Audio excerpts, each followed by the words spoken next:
हरे कृष्णा, राधे राधे। नमस्कार दोस्तों, आज हम सुनेंगे दशामाता व्रत कथा अध्याय 3। एक सास बहू थी। एक दिन सुबह सुबह सास ने बहू से कहा कि जाओ आग लाकर भोजन बनाओ, बड़ी भूख लगी है। बहू हाथ में कंडी लेकर आग लेने गांव में गई। उस दिन गांव भर में दशामाता की पूजा थी, इसीलिए किसी के यहाँ से भी उसे आग नहीं मिली। वह खाली हाथ लौट कर आई।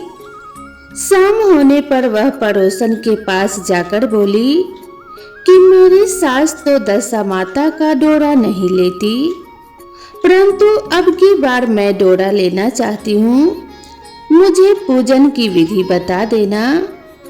दोबारा जब डोरा लेने का समय आया तो बहू ने सास को बिना बताए दशामाता का डोरा ले लिया। 9 दिन वह किसी न किसी बहाने पड़ोसन के घर जाकर कथा सुनती रही। 10वें दिन उसे चिंता सताने लगी कि अब मैं पूजा कैसे करूंगी। वह मन ही मन दशामाता का ध्यान कर कर सोचने लगी कि आज सास कहीं बाहर चली जाए तो मैं शांति पूर्वक पूजा कर लूं। दशामाता की कृपा से सास बहू से बोली, मैं आज खेतों में जा रही हूँ, यदि मुझे आने में देर हो जाए तो तुम मेरे लिए खेत पर खाना ले आना। बहू के मन की मुराद पूरी हो गई। वह तो यही चाहती थी। उसने सास से कहा कि आप निश्चिंत होकर जाइए, घर का सारा काम मैं निपटा लूंगी। सास के जाते ही बहू ने स्नान कर दशामाता की पूजा की। इसके बाद वह पूजा की सामग्री मिट्टी के गोले में रखकर उसे सिलाने के लिए जाने लगी थी कि उसकी सास खेतों से वापस आ गई। सास को देखकर बहू ने जल्दी से उस गोले को मटकी में छिपा दिया। उसने सोचा कि उचित समय आने पर गोले को दही से निकाल कर विसर्जित कराऊंगी। सास ने आते ही बहू से कहा, तुम मुझे खाना देने क्यों नहीं आई? अब तक क्या कर रही थी? बहू ने कहा कि आज मैंने सर के बाल धोए थे, उन्हें सूखने में देर लग गई, इस कारण भोजन बनाने में देर हो गई। मैं थाली लगाती हूँ, आप गुस्सा त्याग कर भोजन कीजिए। सास का गुस्सा कुछ ठंडा हुआ। वह हाथ पैर धोकर चौके पर बैठी ही थी कि उसका बेटा भी आ गया। वह भी माता के साथ भोजन करने बैठ गया।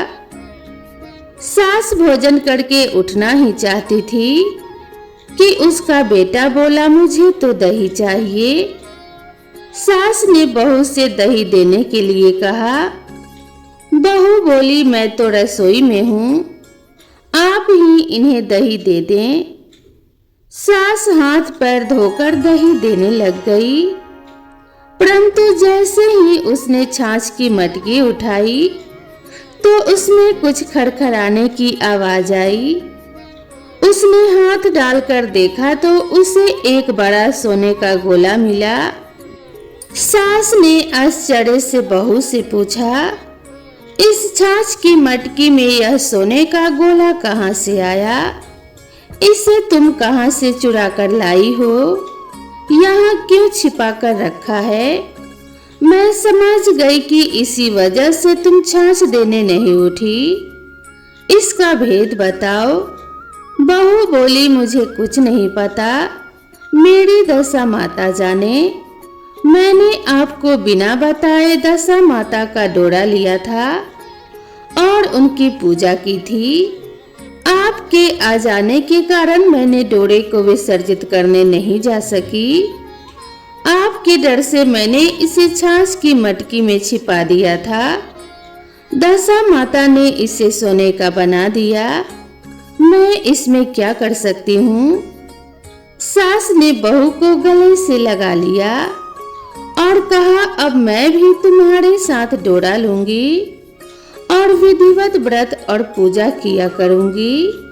हे दशा माता, जैसे तुमने इनको दिया वैसे ही सब भक्तों पर कृपा करना। दशा माता की कृपा आप सभी भक्तों के ऊपर बनी रहे। आप सभी के घर में धन धान्य की वृद्धि होती रहे। इसी कामना के साथ आप सभी से विदा लेते हैं। मिलते हैं नई वीडियो में नई कथा और नई कहानी के साथ। तब तक के लिए राधे राधे।